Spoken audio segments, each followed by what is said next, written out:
അപ്പൊ എന്റെ ഷോർട്സ് ഒക്കെ എല്ലാരും ഒന്ന് വാച്ച് ചെയ്യണം. അതുപോലെ തന്നെ വീഡിയോ ഒന്ന് നോക്കണം. ഇപ്പൊ ഞാന് നമ്മുടെ എന്താ രേണുസുതിയെ പറ്റിയിട്ട് ഒരെണ്ണം ഇട്ടിട്ടുണ്ട്. അപ്പൊ രേണുസുതിയെ ഇത്രയധികം ആക്രമിക്കുന്ന കണ്ടപ്പോ എനിക്ക് വിഷമം തോന്നിട്ട് ഞാൻ ഒരു വീഡിയോ ചെയ്തതാ. അത് നിങ്ങളെല്ലാരും ഒന്ന് കാണണം കേട്ടോ. രേണുസുതി അവര് എന്താണ്, എനിക്ക് അതിനെ കാണുമ്പോൾ തന്നെ എനിക്ക് വിഷമം തോന്നും. കാരണം അവര് എന്തോ പറയുന്നത്, ഇച്ചിരിയേ ഉള്ളൊരു സാധനം അല്ലേ. ഇത്രയും കഷ്ടപ്പെട്ട് അവർ എങ്ങനെങ്കിലും ഒക്കെ ജീവിക്കുന്നില്ലേ. ഇത്രയധികം സൈബർ ബുള്ളിങ് കിട്ടിയ ഒരു ലേഡി, അവര് ആരെയും വകവെക്കാതെ കൂളായിട്ട് പോകുന്നുണ്ട്. അവരാരും സമൂഹത്തിനോ ഇല്ല നമുക്ക് ആർക്കെങ്കിലും ഒന്നും ഒരു ബുദ്ധിമുട്ട് വരുത്തുന്ന രീതിയിൽ ഒന്നും ചെയ്യുന്നില്ല. പുള്ളിക്കാരത്തേക്ക് ഇഷ്ടമുള്ള കാര്യങ്ങൾ ചെയ്ത് മുന്നോട്ട് പോവാം. അപ്പൊ അവര് ഷഫീനെ ഒക്കെ ഇരുന്ന് ഇങ്ങനെ ആക്രമിക്കുന്ന കാണുമ്പോൾ എനിക്ക് ഒരുപാട് വിഷമം തോന്നാറുണ്ട്.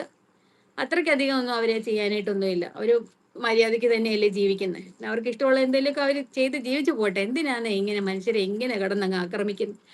അതുകൊണ്ട് ഞാൻ ഇട്ടതാ. ആരെ ഐഡിയ ഒക്കെ എനിക്കറിയാം, ആരെങ്കിലും ആയിരിക്കും. അതിപ്പം ഇന്നാരെന്നൊന്നും നമുക്കറിയത്തില്ലല്ലോ. ആർക്കെങ്കിലും എന്തെങ്കിലും ബുദ്ധിമുട്ട്